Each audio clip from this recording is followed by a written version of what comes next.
Hello everyone, hi, my name is Viraj and हम आज इस सीरीज़ में भी क्या करेंगे, कैपेसिटेंस चैप्टर की जो है प्रैक्टिस करेंगे आगे। पिछले सीरीज़ लेक्चर में भी हमने देखा था कि हम कुछ टॉपिक को कवर करते करते हमने काफ़ी क्वेश्चंस सीख लिए थे। उसी को कंटिन्यू करते हुए इस चैप्टर में हम लोग आगे बढ़ेंगे। और अभी हमारा पर्पज़ क्या है कि हम सारे टॉपिक जो इम्पोर्टेंट टॉपिक्स हैं उनके क्वेश्चंस के थ्रू हम पूरे चैप्टर को एक बार रिवाइज करें और फिर हम बाद में मिसलेनियस जितने टाइप के क्वेश्चंस बनते हैं, चाहे वो PYQ में आए हों, चाहे जो भी आपकी स्टैंडर्ड बुक्स हैं उसमें जो अच्छे क्वेश्चंस हैं, या जो मैं आपको क्वेश्चंस दूंगा सिखाने के पर्पज़ से चैप्टर को, तो वो हम एक बार फर्स्ट राउंड ऑफ रिवीजन के बाद करेंगे।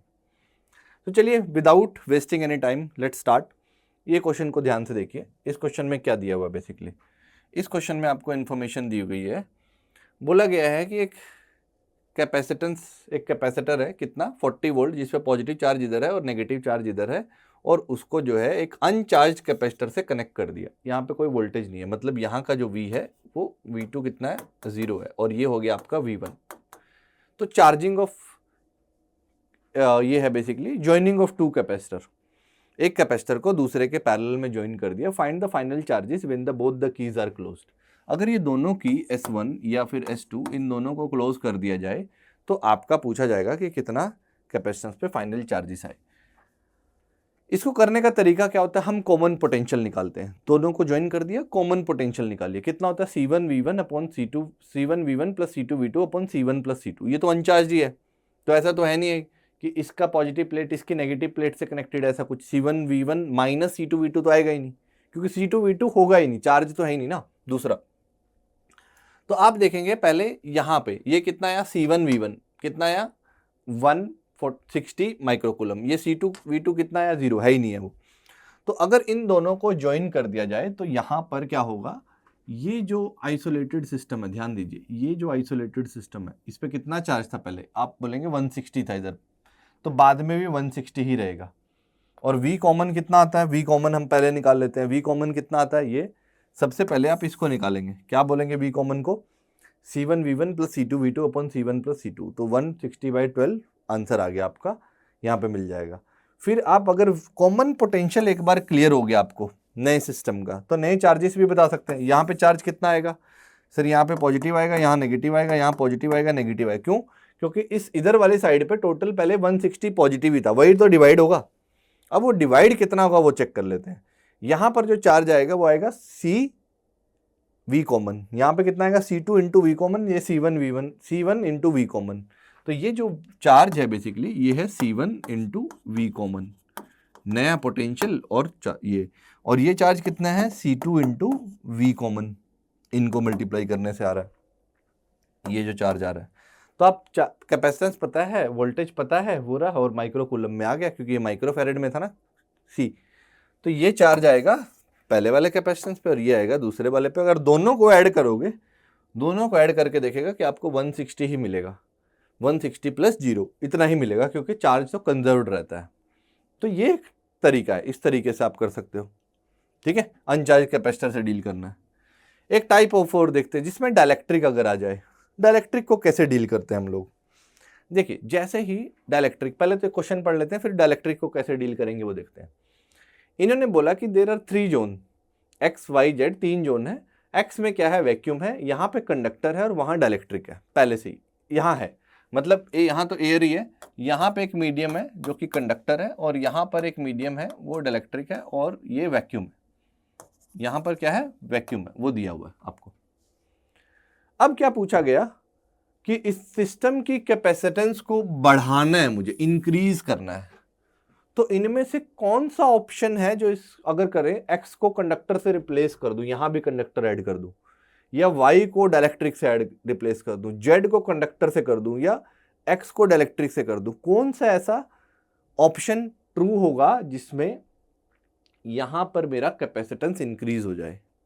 तो पहले तो समझ लेते हैं कि एक बार कैपेसिटेंस कैसे डील करते हैं जब डाइलेक्ट्रिक आता है। तो देखिए ध्यान से, इसमें क्या होता है कि देखो, जब भी आप डाइलेक्ट्रिक या कुछ मीडियम को इंसर्ट करते हो तो K टाइम्स होता है। मतलब K क्या होता है? K is a value which is greater than और इक्वल टू 1। ठीक है। एयर के लिए ये क्या होता है, एयर या वैक्यूम के लिए जो के का वैल्यू है वो तो 1 ही होता है, के डाइलेक्ट्रिक कांस्टेंट 1 ही होता है। कोई भी डाइलेक्ट्रिक मीडियम है, डाइलेक्ट्रिक मीडियम है, ठीक है, तो उसके लिए के क्या होता है, ग्रेटर देन 1 होता है।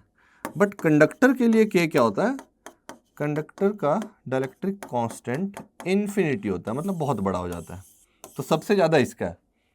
तो मतलब अगर आपने कंडक्टर इंसर्ट कर दिया यहाँ पर इन्फिनिटी, तो कैपेसिटेंस भी इन्फिनाइट हो जाए, मतलब बढ़ जाएगी। यहाँ पे डाइलेक्ट्रिक इंसर्ट कर दिया तो बढ़ेगी एयर के कंपैरिजन में। मतलब सबसे कम कब होगा, जब सिर्फ एयर है। ज्यादा कब होगा, सबसे ज्यादा कब होगा, जब कंडक्टर है, इंसर्ट किया गया है। और मीडियम में तो ऑर्डर क्या होगा, एयर, डाइलेक्ट्रिक और कंडक्टर, यही ऑर्डर हो जाएगा आपका, यही ऑर्डर हो जाएगा। इसी तरीके से आप पढ़ा सकते हो। तो आपको मीडियम को चेंज करना है, मतलब इसके बढ़ने पे ये बढ़ेगा। हम ये दोनों तो छेड़ ही नहीं रहे हैं, ए और डी को तो छेड़ा ही नहीं है। तो वापिस आके देखें, अगर एयर को डाइलेक्ट्रिक से रिप्लेस कर दिया जाए, एयर को डाइलेक्ट्रिक से रिप्लेस कर दिया जाए, तो डाइलेक्ट्रिक तो प्रेफरेबल है, हमने अभी देखा पीछे। तो एयर की जगह अगर यहाँ पर एक्स को जेड से रिप्लेस कर दूं, जेड डाइलेक्ट्रिक को से रिप्लेस कर दूं, तो कैपेसिटेंस बढ़ेगा। अगर एयर को कंडक्टर से रिप्लेस कर दें तो बहुत ज़्यादा बढ़ेगा, ठीक है, मोर इंक्रीज, और भी ज़्यादा होगा। और डाइलेक्ट्रिक को भी अगर कंडक्टर से रिप्लेस कर दूं तो भी कैपेसिटेंस बढ़ेगा, क्योंकि के ज़्यादा है। तो जहाँ तक, जब तक के ज़्यादा होगा, इंप्रूव करेगा, के की वैल्यू बढ़ेगी, वो ट्रांजिशन में तो कैपेसिटेंस बढ़ेगा, अदरवाइज नहीं। तो देखो पहले replace x with conductor, x क्या है, वैक्यूम, एक्स क्या है, वैक्यूम, मतलब एयर, एयर और वैक्यूम। अगर उसको कंडक्टर से रिप्लेस करें तो क्या बढ़ेगी, यस सर बढ़ेगी। तो ये आंसर होगा। मोर देन 1 करेक्ट भी हो सकता है, बनाया गया क्वेश्चन जानबूझ के। अगर बोला वाई को डाइलेक्ट्रिक से रिप्लेस कर दें, वाई, वाई तो कंडक्टर है, कंडक्टर को डाइलेक्ट्रिक से रिप्लेस करूंगा तो डिक्रीज करेगी, डाइलेक्ट्रिक को कंडक्टर से करूंगा तो ये नहीं होगा। Replace Z by conductor, Z है डाइलेक्ट्रिक, जेड है डाइलेक्ट्रिक, उसको उसकी जगह भी कंडक्टर डाल दूं डाइलेक्ट्रिक की जगह, तो भी बढ़ेगा, yes. Replace X by dielectric, X क्या है, एक्स है वैक्यूम, तो वैक्यूम या एयर को डाइलेक्ट्रिक से रिप्लेस कर दो तब भी बढ़ेगा, उतना नहीं बढ़ेगा बट बढ़ेगा, यस, ठीक है। तो ये तीनों ऑप्शन ट्रू होंगे। इस तरीके से भी एनालिटिकल स्पेस में आपसे क्वेश्चन पूछे जा सकते हैं, तो please be prepared for such questions also, ठीक है, ये ध्यान रखिएगा। तो ये है ओवरऑल, ये है मतलब सबसे ज्यादा प्रेफरेबल कौन है, पूरा ही कंडक्टर हो फिर या फिर डाइलेक्ट्रिक हो, सबसे कम प्रेफरेबल होगा एयर या वैक्यूम हो। ये क्वेश्चन चेक करते हैं, find charge on each capacitor voltage across, ये सर्किट बेस्ड क्वेश्चन है, ये बेसिक क्वेश्चन है सर्किट के, ठीक है। ऐसा नहीं है कि आपको आते नहीं होंगे या सबको नहीं आते होंगे, बट कुछ बच्चों को इनमें भी कुछ कई बार हो जाता है इशू। तो छोटे छोटे क्वेश्चन अभी हम ले रहे हैं, बट आगे जैसे जैसे थोड़ा आगे बढ़ेंगे प्रैक्टिस में तो इनको नलीफाई करेंगे ये सब क्वेश्चन। देखते हैं, find charge on each capacitor voltage across each capacitor. तो देखो सबसे पहले होगा क्या, ये चार्ज भेजेगा, यहाँ जाएगा, वो चार्ज दोनों पे डिवाइड होगा और वापस आ जाएगा, ऐसा कुछ सिस्टम में होने वाला है। अगर आपको टोटल चार्ज कितना भेजा है तो टोटल कैपेसिटेंस निकाल लो सिस्टम का। तो सबसे पहला स्टेप करेंगे हम, टोटल कैपेसिटेंस निकालेंगे सिस्टम की। तो ध्यान से देखिए, ये दोनों पैरेलल में है, ये दोनों पैरेलल में है। हमने निकाला कि आया कैसे, वो बता रहे हैं। यहाँ से 16 माइक्रो कूलम जा रहा है, उधर डिवाइड हो रहा है और फिर वो वापस आ रहा है। हम चेक कर रहे हैं कैसे, पहले पैरेलल में है दोनों, तो पैरेलल में कितना आएगा सर, 3 आएगा। और ये दोनों फिर सीरीज में है, तो अगर ये दोनों सीरीज में होंगे तो वैल्यू कितनी आ जाएगी, ये वैल्यू कितनी आ जाएगी, अगर ये सीरीज में होंगे तो आपकी वैल्यू आपको दिखाई देगी कि सर सीरीज के लिए आप C1 C2 upon C1 plus C2 कर सकते हैं, तो वैल्यू आ जाएगी आपकी 2, ये 2 माइक्रोफेरेड मिलेगा आपको। इन दोनों का जो इक्विवेलेंट मिलेगा वो 2 मिलेगा, C1 C2 upon C1 plus C2, यहाँ से ऐसा करेंगे और 2 मिलेगा फाइनली आपको, 2 माइक्रोफेरेड हो गया।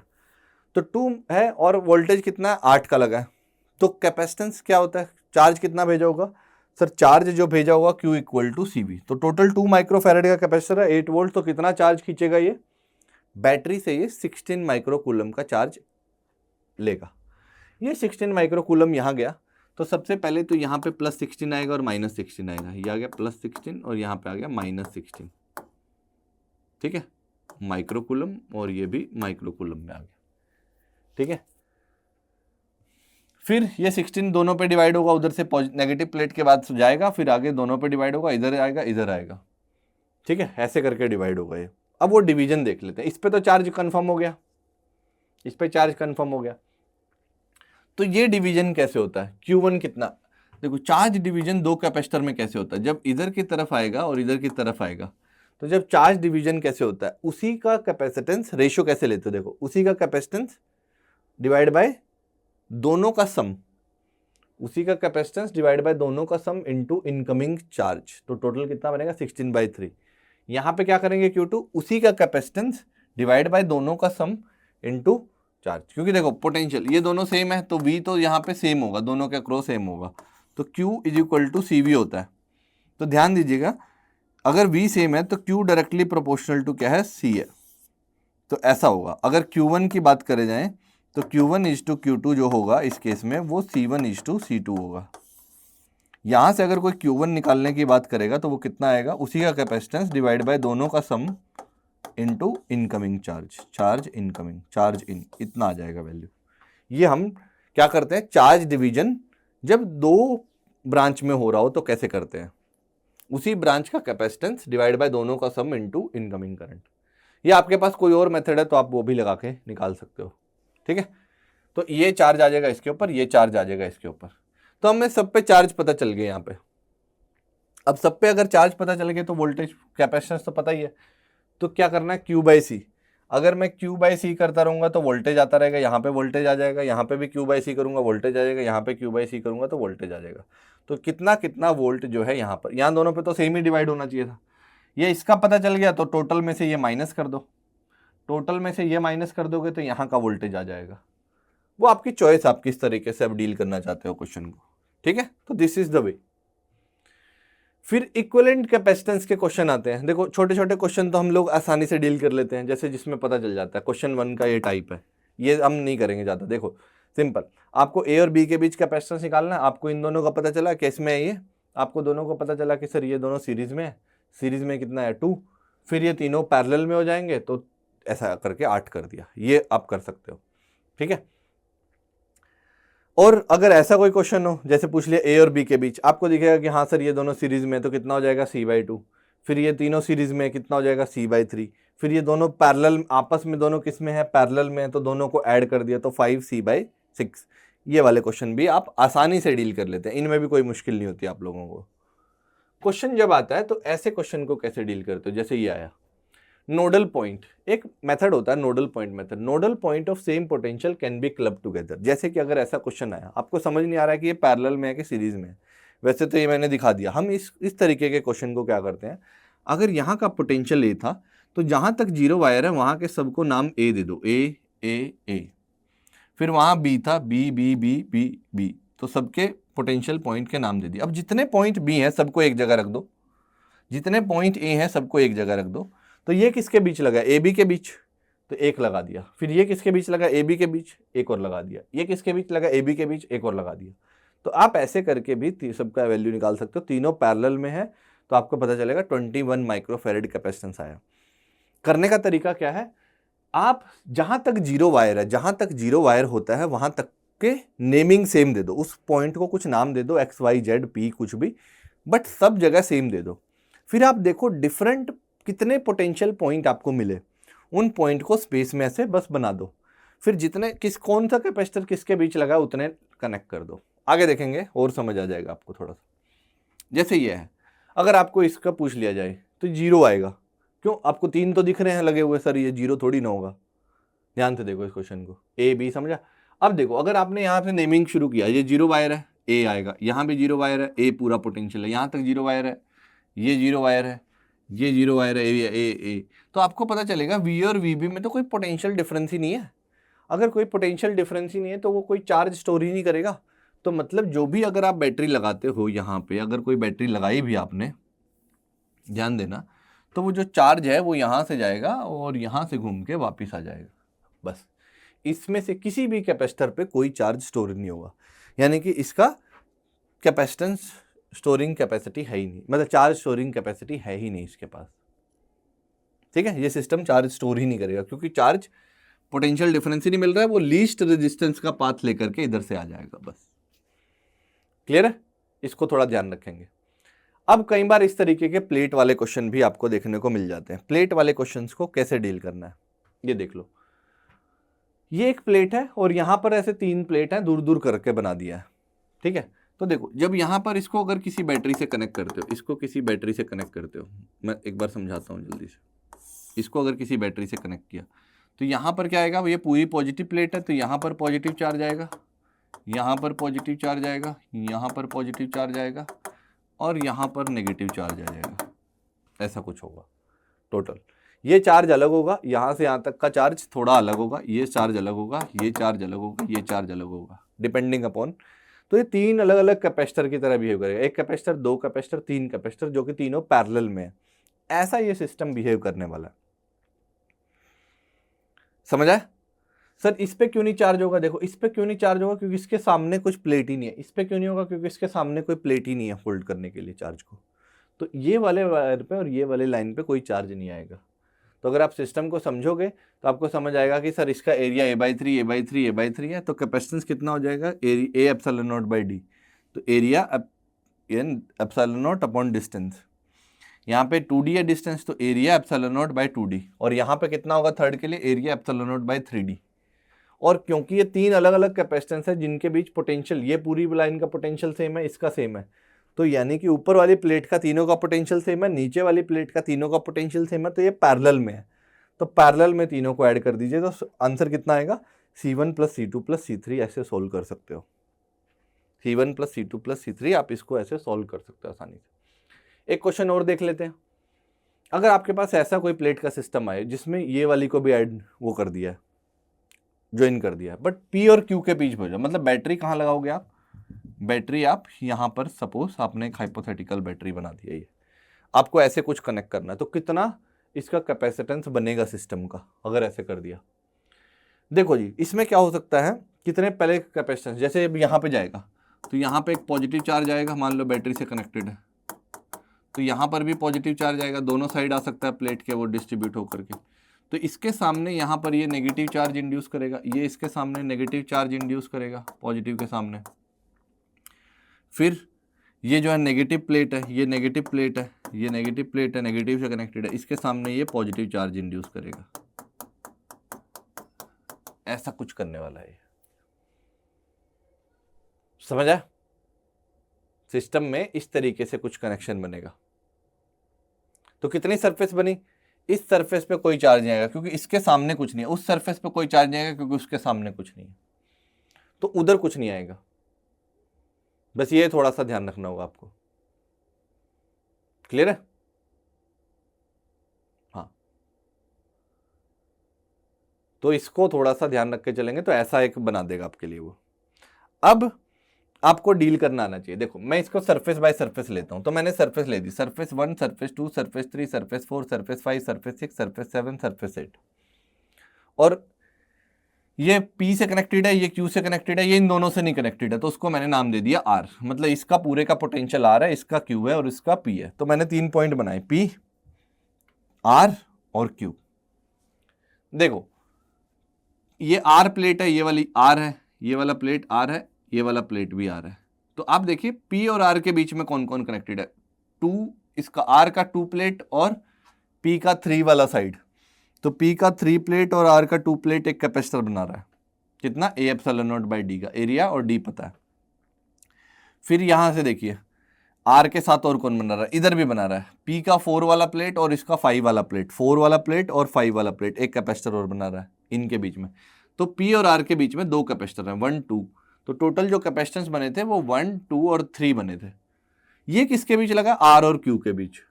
तो ये लगेगा R और Q के बीच। कौन सा, R का 6 वाला प्लेट और इसका 7 वाला प्लेट कनेक्टेड है और उधर 8 वाले पे कोई नहीं है, 8 वाले पे चार्ज ही नहीं है। तो 3 कैपेसिटेंस बनेंगे इस तरीके से। सो C और C, 2C, 2C और C से फिर कनेक्ट करके आएगा 2C/3। तो ऐसे आप क्वेश्चन कर सकते हो। ठीक है, समझ आ गया आपको कैसे डील करना है, कितने, पहले नंबर ऑफ कैपेसिटेंस पहचानिए, फिर आपको क्या करना है, आपको जब नंबर ऑफ कैपेसिटेंस अगर समझ आ गए, फिर आपको प्लेट की नेमिंग कर देनी है, 1, 2, 3 सरफेस का नेमिंग कर देना। और 2 सरफेस पार्टिसिपेट नहीं करेंगे, एक्सटर्नल वाले सरफेस पार्टिसिपेट नहीं करेंगे, बाकी 6 सरफेस जो है 3 कैपेसिटर बनाएंगे और वो 3 कैपेसिटर ऐसे लगे होंगे। ये बस एक क्लियर करना रहता है। जैसे एक और क्वेश्चन देखो सिमिलर, इस बार क्या है, ये P है ये Q है, तो ये इन दोनों से नहीं कनेक्टेड है, तो मान लीजिए इसको आप कुछ बोल देते हो, इसको M बोल देते हो सपोज, ठीक है। तो ये प्लेट M है, तो ये भी प्लेट कौन सी है, ये प्लेट है आपकी M इस बार, और ये प्लेट भी है आपकी M। तो वही लिखो आप फिर से 1 2 3 4 5 6 7 8, तो कितने, इस बार भी 3 कैपेसिटर है। तो अगर आप देखोगे तो 1 2 3 4 5 6 7 8, ये किसी से नहीं है, ये इधर कोई कैपेसिटेंस प्लेट नहीं है, तो ये M है, ये भी M है। तो P और M के बीच क्या लगा है, ये लगा है, ये किसके बीच लगा है, PQ के बीच लगा है, और ये P और M के बीच लगा है। तो M पॉइंट ले लो, तो P और M के बीच लगा है, M और Q के बीच लगा है, और P और Q के बीच लगा है, सीधा का सीधा ये P और Q के बीच डायरेक्टली लगा है। बैटरी कहाँ लगी होगी, बैटरी कहीं यहाँ पर आप इमेजिन कर सकते हो, बस हाइपोथेटिकल एक इमेजिन कर लो कि यहाँ पर कोई बैटरी है, ऐसे कुछ कनेक्टेड होगा ये सिस्टम बाहर से, जो कि चार्ज स्टोर कराएगा। तो ये C है, ये C है, C प्लस C, C/2 दोनों का, क्योंकि सीरीज में है, और यहाँ पे C, तो C/2 और C 3C यहाँ पे, सॉरी C/2 C/2, क्योंकि यहाँ पे तो डिस्टेंस भी तो 2D दिया हुआ ना, एक डिस्टेंस ये भी ध्यान देना लेना, जो डिस्टेंस 2D है तो ऑलरेडी वो C/2 है। तो आपका वैल्यू जो है A∈0/D, सारा कुछ मिला के A∈0/D आ जाएगा। तो ऐसे क्वेश्चन भी आपसे पूछे जा सकते हैं, इसका ध्यान रखिएगा। एक क्वेश्चन और देख लो, find the charge stored on this capacitor. अगर आपको ऐसा कुछ चार्ज दे दें, जैसे एक प्लेट सर्कुलर और एक प्लेट जो है कैसी दे दी आपको, एक प्लेट जो दूसरे किसी शेप की दे दी, तो आपको क्या करना है, इस शेप में जो छोटे वाला प्लेट है ना, उसका ओवरलैपिंग एरिया बस देखना होता है, जो छोटा प्लेट है वो ही, क्योंकि अगर यहाँ पर कोई पॉजिटिव चार्ज आया तो बस उतने पे ही ये नेगेटिव चार्ज इंड्यूस कराएगा, दैट्स इट। तो इफेक्टिव एरिया क्या होता है, सबसे पहले A∈0/D ही है कैपेसिटेंस। देखो चार्ज निकालना है, चार्ज निकालने के लिए क्या करना पड़ेगा आपको, C इक्विवेलेंट निकालना पड़ेगा इंटू V0 निकालना पड़ेगा। तो C इक्विवेलेंट कैसे निकालोगे, C इक्विवेलेंट कैसे निकालोगे, A∈0/D। अब एरिया किसका लोगे, बड़ी प्लेट का कि छोटी प्लेट का, ना छोटी का लेंगे ना बड़ी का लेंगे, जितना भी ओवरलैपिंग एरिया है वो लेंगे, दोनों प्लेट का ओवरलैपिंग शेडो एरिया कितना है। तो जब इसकी शेडो बनाओगे तो ऐसी एरिया बनेगी, तो अगर यहाँ पॉजिटिव चार्ज स्टोर हुआ उसके सामने ही नेगेटिव चार्ज स्टोर होगा, तो बाकी प्लेट का कोई काम नहीं है, इफेक्टिव एरिया बस ये वाला ही आएगा। तो overlapping area is called equivalent या इफेक्टिव एरिया। तो इफेक्टिव एरिया क्या है, सर्कल है तो πr²ε0/d, ये बस वैल्यू लेनी है आपको, और आंसर तो आ ही जाएगा फिर आपका, ठीक है। चलिए, तो इस लेक्चर के लिए आई थिंक इतना ही हम अभी करते हैं, ठीक है, और बाकी जो है हम प्रैक्टिस नेक्स्ट वाले सेशन में हम लोग करेंगे आगे continue. Till then take care, bye bye, have fun, enjoy.